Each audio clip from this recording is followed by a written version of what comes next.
설교하기 전에 먼저 통증단상 이혜인 시인의 시를 한 편 읽고 시작하겠습니다. 하늘은 푸른데 나는 아프다. 꽃은 피는데 나는 시든다. 사람들은 웃는데 나는 울고 있다. 어디에도 숨을 수도 없는 이내 들키고야 마는 오늘 나. 내가 아픈 것을 사람들이 보지 말았으면 좋겠다.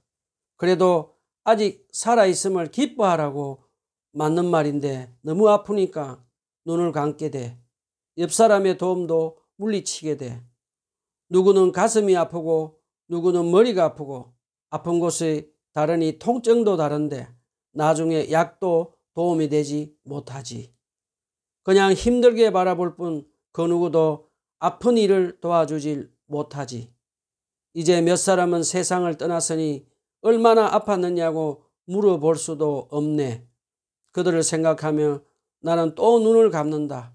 괴롭게. 이 시는 아마도 이혜인 시인께서 암투병 중에 겪으신 고통과 외로움 속에서 빚어낸 고백일 것입니다. 하늘은 푸른데 나는 아프다. 꽃은 피는데 나는 시든다. 사람들은 웃는데 나는 울고 있다. 짧은 구절 속에 고통받는 이의 외로움이 그대로 담겨 있습니다. 약도 사람도 위로도 아무 소용없을 때 괴롭게 그저 눈을 감고 버텨야 하는 그 자리가 보입니다. 저는 이 시를 읽으며 오늘 본문 욥기 3장의 욥이 떠올랐습니다. 하늘은 푸르지만 병든 욥의 마음은 캄캄했고 사람들은 웃지만 욥은 울고 있었습니다. 그 절망의 자리에서 욥도 하나님께 지금 탄식하고 있습니다. 자, 오늘 저는 욥기 3장을 가지고 설교를 하도록 하겠습니다.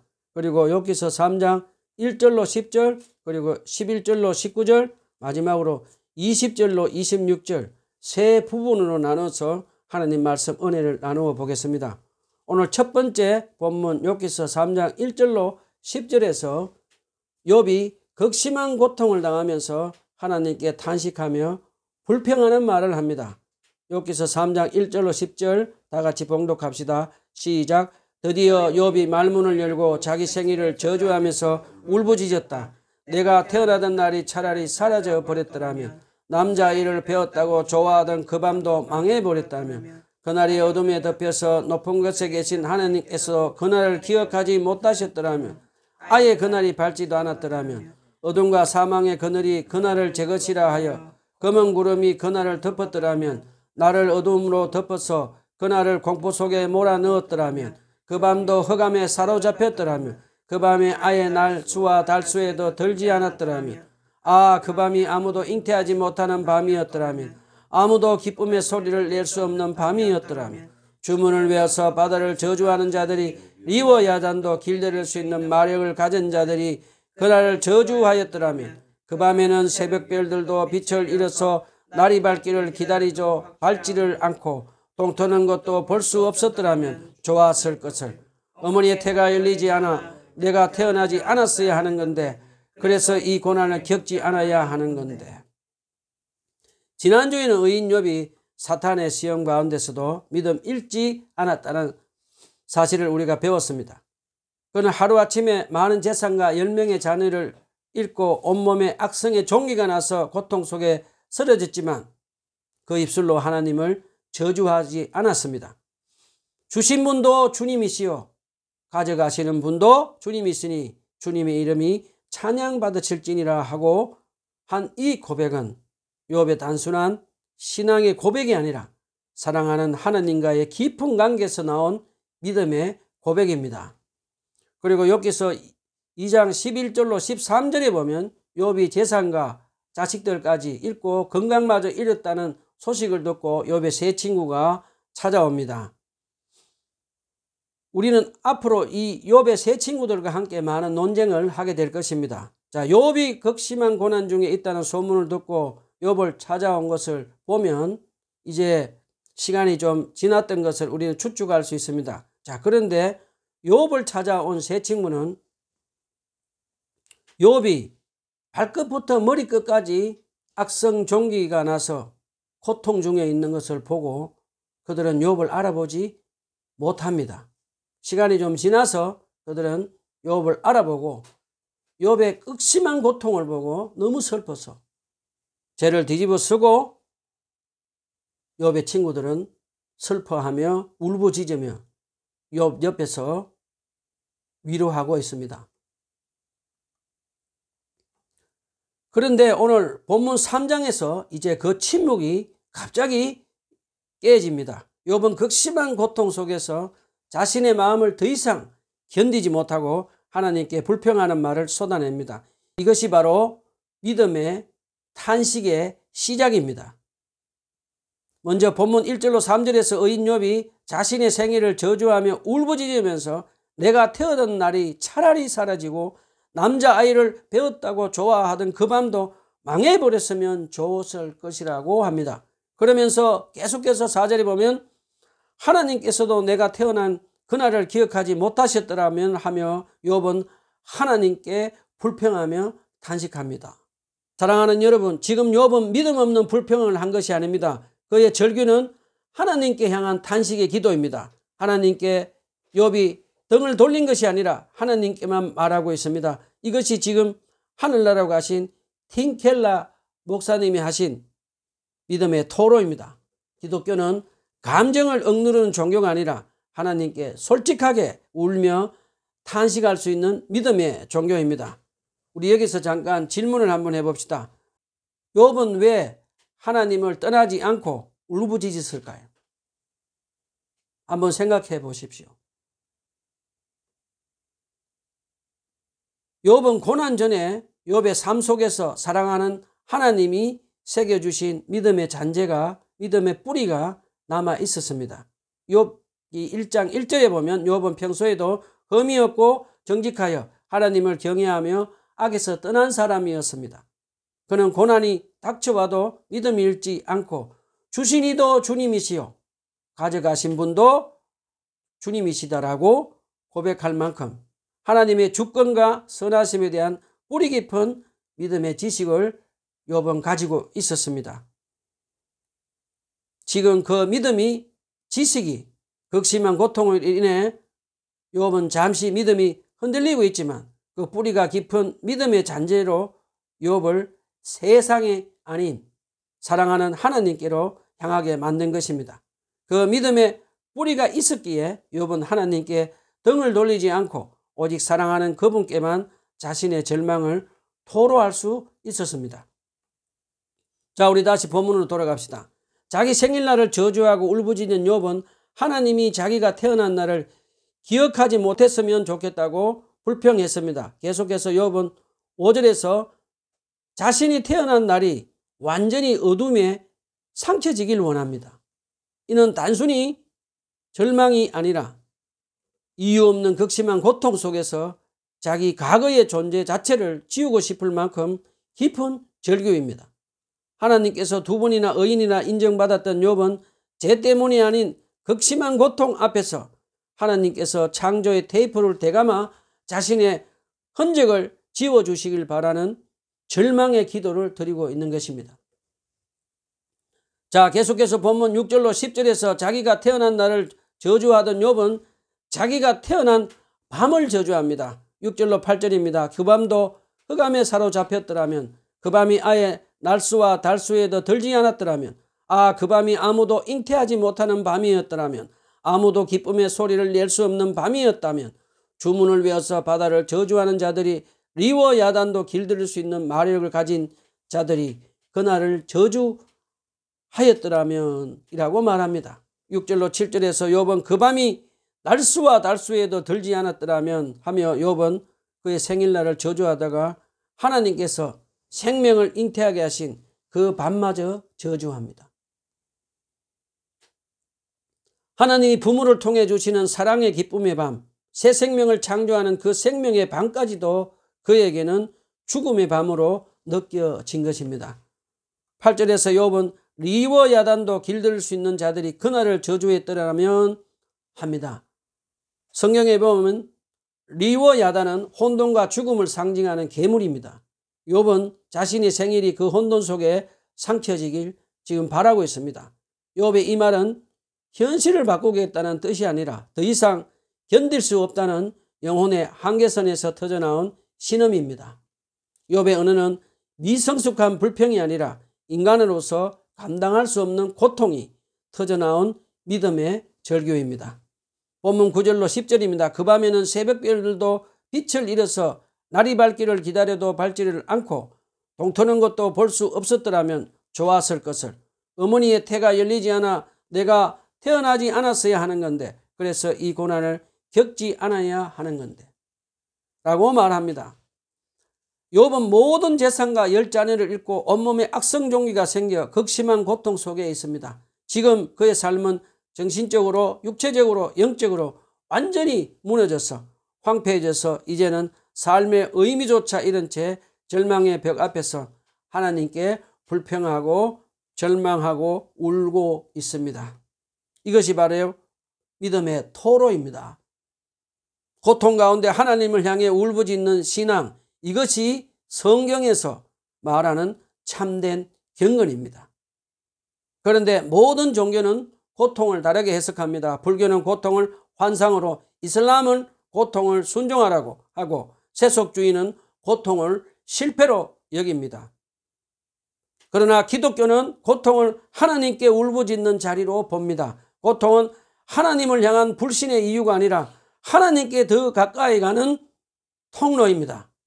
성경에 보면 예레미야서 20장 14절로 18절에서 내 생일이 저주받았더라면 좋았을 것이라고 욥처럼 탄식을 합니다. 다윗도 시편 13편에서 고통 가운데서 주여 언제까지 나를 잊으시렵니까?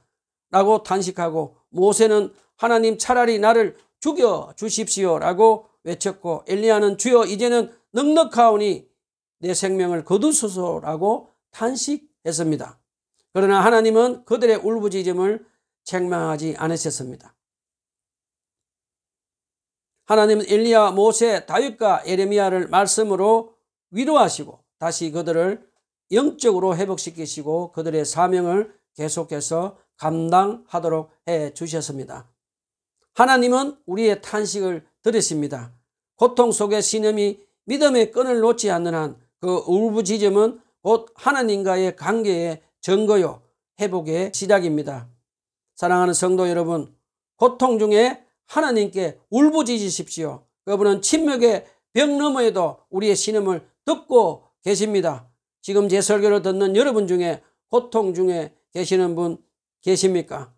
하나님, 나는 지금 너무 고통스럽고 아픕니다. 너무 힘듭니다. 라고 하나님께 솔직하게 울부짖으며 기도하는 것을 하나님께서 다 듣고 계시는 거 믿으시기를 바랍니다. 울부짖으며 하나님께 고통 속에 탄식하고 부르짖고 기도하는 여러분이 되시기를 간절히 부탁드립니다. 십자가의 성요한은 말했습니다. 영혼의 어두운 밤은 하나님께 이르는 통로다. 크리스토퍼 애시도 이렇게 말합니다. 욥은 십자가를 지고 어둠 속을 걸으며 부활을 향해 가는 자였다라고 했습니다. 욥은 하나님께 창조의 빛을 지어달라 했지만 하나님은 그 어둠 속에서도 여전히 빛이셨습니다. 욥은 하나님께 따지지만 하나님을 부인하지는 않습니다. 하나님께 묻는 사람은 여전히 하나님께 붙들린 사람입니다. 예수 그리스도께서도 십자가의 어두움을 지나 부활의 아침으로 나아갔습니다. 우리 여기서 잠깐 생각해 봅시다. 고통 중에 불평하지 않는 것이 믿음이 아닙니다. 고통 중에는 하나님께 불평할 수 있는 것이 믿음입니다. 사랑하는 하나님께 향한 탄식은 불신이 아니라 관계의 증거입니다. 오늘 여러분의 가장 아픈 신음소리가 사랑하는 하나님의 보좌를 향하는 가장 솔직하고 아름다운 기도가 되게 하십시오. 자, 우리는 욥기 3장을 통해서 아무리 믿음이 강한 사람도 인간의 연약한 한계를 가지고 살기 때문에 극심한 고통 가운데서 하나님께 원망하고 불평하는 기도를 할 수 있다는 것을 배울 수 있습니다. 자, 우리는 1절로 10절에서 욥의 탄식은 하나님을 떠난 불평이 아니라 하나님께만 울부짖는 믿음의 고백이었다라고 배웠습니다. 자, 계속해서 오늘 두 번째 본문 11절로 19절에서 이제 욥의 입에서는 또 다른 탄식이 나옵니다. 욥은 자기 고통이 너무 극심해서 차라리 죽음이 더 편하다고 절망적인 탄식을 합니다. 11절로 19절 다 같이 봉독합시다. 시작. 어찌하여 내가 못해서 죽지 않았던가? 어찌하여 어머니 뱃속에서 나오는 그 순간에 숨이 끊어지지 않았던가? 어찌하여 나를 무릎으로 받았으며 어찌하여 어머니가 나를 품에 안고 젖을 물렸던가? 그렇게만 하지 않았더라면 지금쯤은 내가 편히 누워서 잠들어 쉬고 있을 텐데, 지금은 폐허가 된 성읍이지만 한때 그 성읍을 세우던 세상의 왕들과 고관들과 함께 잠들어 있을 텐데, 금과 은으로 집을 가득 채운 그 통치자들과 함께 잠들어 있을 텐데, 낙태된 핏덩이처럼 살아있지도 않을 텐데, 햇빛도 못 본 핏덩이처럼 되었을 텐데, 그곳은 악한 사람들도 더 이상 소란을 피우지 못하고 삶에 지친 사람들도 쉴 수 있는 곳인데, 그곳은 갇힌 사람들도 함께 평안을 누리고 노예를 부리는 감독관의 소리도 들리지 않는 곳인데, 그곳은 낮은 자와 높은 자의 구별이 없고 종까지도 주인에게서 자유를 얻는 곳인데. 자, 욥은 본문에서 어찌하여 질문을 6번이나 반복하며 탄식합니다. 그는 고통이 너무 심해서 지금 모든 것을 부정하고 있습니다. 그런데 성경에서 어찌하여 왜입니까? 라는 이 질문은 불신의 단어가 아니라 관계의 언어입니다. 하나님을 믿지 않는 사람들은 어찌하라고 왜입니까? 라고 하나님께 질문하지 않습니다. 그런데 하나님을 믿고 하나님과 친밀한 관계가 있는 사람이 어찌하라고 왜입니까? 라고 하나님께 질문하며 부르짖습니다. 자, 11절로 12절에서 욥은 어머니 모태에서 태어난 사랑받고 어머니 무릎에 안겨 젖을 먹으며 자라는 그 아름다운 생명의 가정을 부정합니다. 욥은 차라리 자기가 어머니 태에서 태어나지 않았더라면 좋았을 것이라고 탄식합니다. 그리고 13절에서는 이렇게 말합니다. 내가 태어나지 않았더라면 지금은 평안히 잠들어 쉬고 있을 텐데 라고 말하며 욥은 지금 죽음을 갈망하고 있는 것처럼 볼 수 있습니다. 사랑하는 여러분, 여러분은 혹시 삶이 너무 힘들어서 차라리 죽으면 편하겠다 라는 생각을 해보신 적이 있었습니까? 누구나 신앙생활 하다 보면 한 번쯤 너무 아프고 힘들어서 그런 생각이 스칠 때가 있습니다. 여러분, 그런데 지금 욥은 자살하려고 하는 것이 아닙니다. 그는 단지 극심한 고통 속에 살아있는 것이 너무 괴로워서 차라리 태어나지 않았더라면 이 고통을 모르고 죽은 자들과 함께 쉬고 있었을 텐데 라고 말하고 있는 것입니다. 이어서 욥은 14절로 16절에서 이렇게 고백합니다. 차라리 내가 왕들과 고관들과 함께 무덤에 누워 있었다면 얼마나 좋았을까? 라고 합니다. 그들은 한때 금과 은으로 궁전을 세우며 세상을 다스리던 왕들과 고관들이었습니다. 욥은 그들과 같이 죽음 속에서 부자나 가난한 자나 모두 평등해져서 고통 없는 편안한 쉼을 누린다고 생각합니다.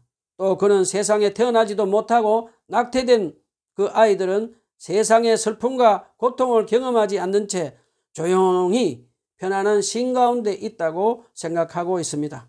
이어서 17절로 19절에서 욥은 이렇게 덧붙입니다.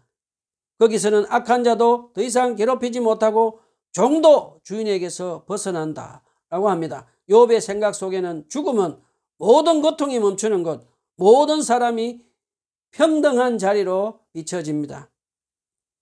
그러나 이 욥의 고백 속에는 믿음의 혼선이 숨어 있습니다.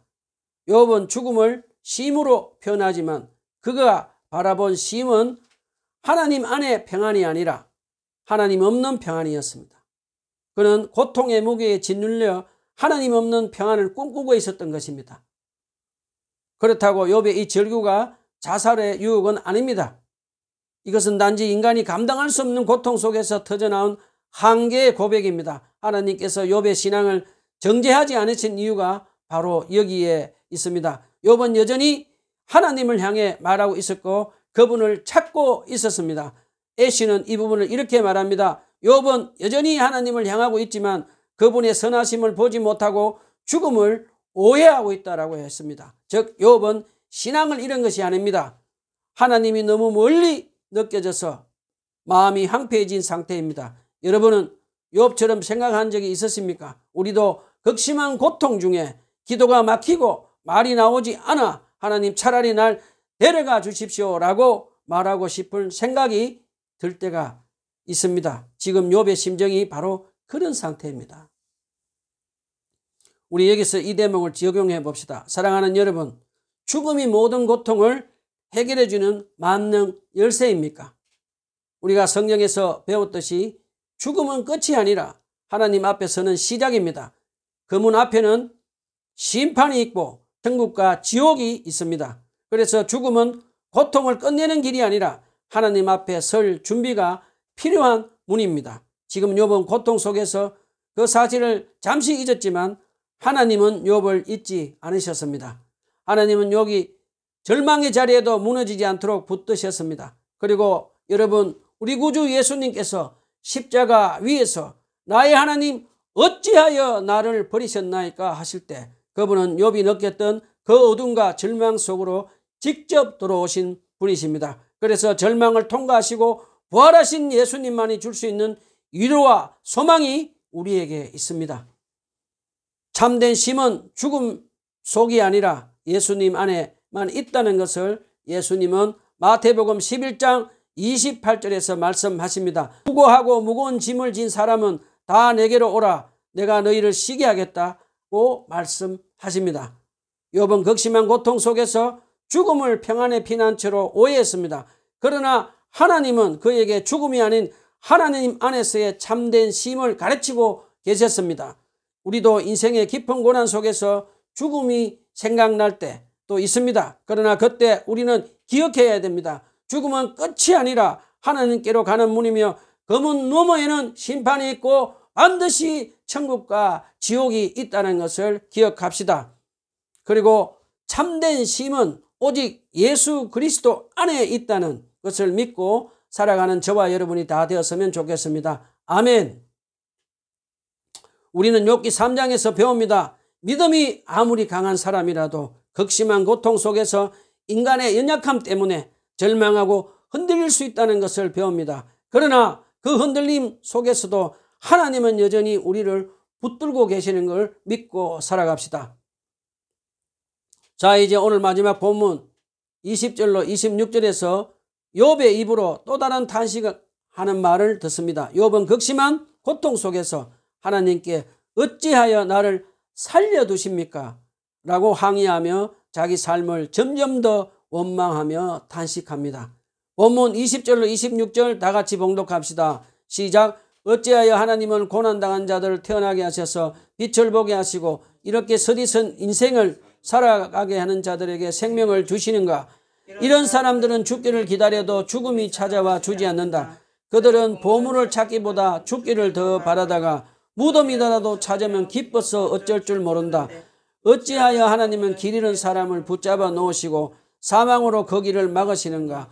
밥을 앞에 놓고서도 나오노니 탄식이요 신음소리 그칠 날이 없다. 마침내 그렇게도 두려워하던 일이 밀어닥치고 그렇게도 무서워하던 일이 다가오야 말았다. 내게는 평화도 없고 안정도 없고 안식마저 사라지고 두려움만 끝없이 밀려온다. 사랑하는 여러분, 20절로 22절에서 욥은 지금 삶 자체를 향해 탄식하며 하나님께 따집니다. 하나님 왜 저를 이런 고통 속에서 살려두십니까? 욥은 지금 자기 고통이 너무 커서 삶이 축복이 아니라 형벌처럼 느껴집니다. 그리고 왜 고난 겪는 자에게 빛을 주시고 쓰디쓴 인생을 살게 하십니까? 라고 하며 욥은 절망 속에서 하나님께 지금 따지고 항의합니다. 이어서 욥은 죽음을 간절히 구해도 오지 않고 무덤이라도 찾으면 기뻐하는 사람처럼 되는데 왜 하나님은 그런 사람들을 살려두십니까? 라고 말합니다. 여러분, 지금 욥은 하나님이 죽음조차 허락하지 않는다고 느끼고 있습니다. 그래서 23절에서 이렇게 고백하지요. 하나님께서 그들의 길을 막으시고 사방을 둘러 가두셨다. 욥의 마음은 점점 더 깊은 절망으로 내려갑니다. 24절에서 밥을 앞에 놓고서도 나오느니 단식이요 신음소리 그칠 날이 없다. 그리고 25절에서 마침내 그렇게도 두려워하는 일이 이르닥치고 그렇게도 무서워하는 일이 다가오고야 말았다. 이어서 마지막 26절에서 그는 이렇게 말합니다. 내게는 평화도 없고 안정도 없고 안식마저 사라지고 두려움만 끝없이 밀려온다라고 탄식합니다. 욥의 이 고백은 단순한 슬픔이 아닙니다.